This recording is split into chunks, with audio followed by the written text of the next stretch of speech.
Mən həmişə fəxr etmişəm. Bu gün də fəxr edirəm ki, mən Azərbaycanlıyam.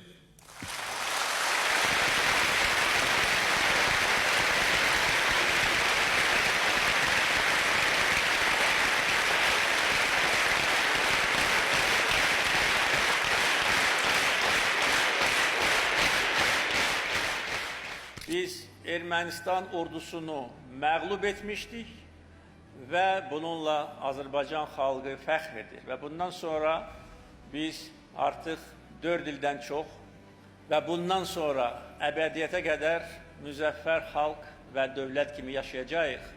Və bugün əziz qardaşlarımın, Türkiye Prezidenti ve Pakistan Baş Nazirinin bizimle beraber bu bayram tədbirlərində iştiraki, bize gösterilen destek ve hemreylik artık tamamıyla yeni dünya miqyasında reallıqlar yarattı. Bizim gücümüz birliğimizdedir. Bəli, Azərbaycan xalqı fəxr edir. Qarabağı işğaldan azad etdiyinə görə, düşmənin başını əzib, Xocalı soyqırımında həlak olan günahsız insanların, qız gəlinlərimizin, körpələrimizin qanını yerdə qoymadığına, şəhidlərimizin qisasını aldığına görə. Azərbaycan xalqı fəxr edir. Regionda yeni reallıqlar yaratdığına görə və bu reallıqları regionda min bir oyunlar quran bəlli mərkəzlərə qəbul etdirdiyinə görə. Azərbaycan xalqı fəxr edir. Qarabağı cəmi 4 il ərzində yenidən qurduğuna, yeni bir Qarabağ yaratdığına görə və Qarabağı addım-addım artıq dünyanın mühüm mərkəzlərindən, əməkdaşlıq arealından birinə çevirdiyinə görə. Bəli, bütün bunları biz Azərbaycan xalqı edirik və məhz o yüzden də biz fəxr edirik ki, Azərbaycanlıyıq. Və bütün bunları bizə yaşadan Prezident İlham Əliyevdir.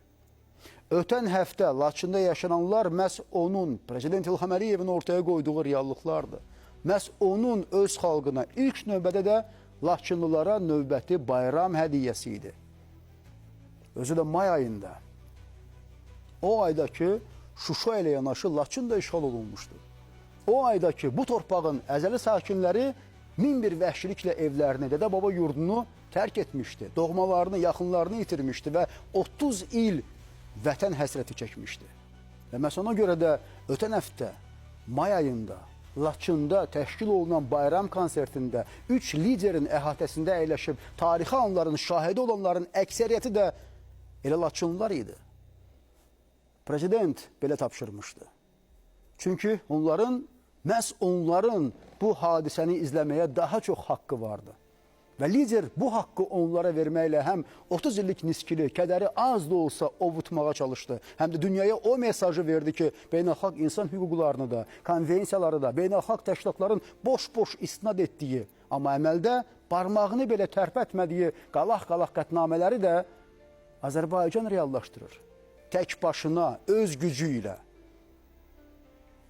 Bəli, öz gücü və öz ədaləti ilə və qardaş dediyi ölkələrin siyasi dəstəyi ilə. El bilir ki, sen menimsen, yurdum yuvam meskenimsen, anam doğma vatanimsen, ayrılar mı könül candan, Azerbaycan, Azerbaycan. Ben bir uşak, sen bir ana, odur ki bağlıyam sana. Hangi semte, hangi yana, hey uçsam da yuvam sensin, elim, günüm, obam sensin.